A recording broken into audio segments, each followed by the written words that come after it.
سونے کی سنتیں دیکھو، 5 منٹ پڑھ لیتا ہوں۔ عشاء کی نماز کے بعد جلد سونے کی فکر کرنا، بلا ضرورت دنیاوی باتیں کرنا منع ہے، البتہ بیوی بچوں سے نصیحت یا دلچسپی کی باتیں کرنا مسنون ہے۔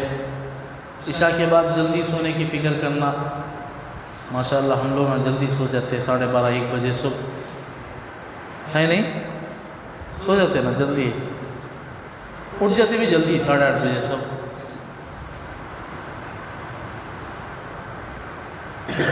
آپ لوگوں کو حدیث سنایا تھا، حضور اکرم صلی اللہ علیہ وسلم کا فرمان ہے، جس کا گھر کا دروازہ دیری سے بند ہو اور دیری سے کھلے، اللہ تعالیٰ کبھی اس کے گھر میں رحمتوں کو اتارتے، برکتوں کو اتارتے۔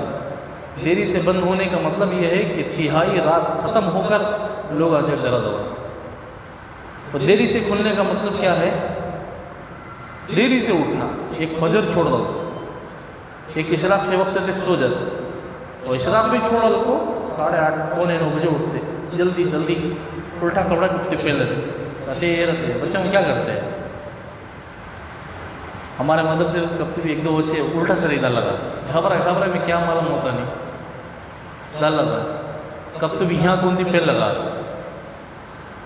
کیا کہ اپنی پریشانی سمجھ میں آتا ہے، اسے نکالتے اس وقت میں آپ کو کبھی الٹا نکالنا، سیدھا نکال کو رکھ ڈالے تو سیدھا پہننے کی توفیق ہوتی ہے۔ کئی سا دفعہ نکال دو، کئی سا دفعہ پہن لگاتے، کیا کرتے ہیں؟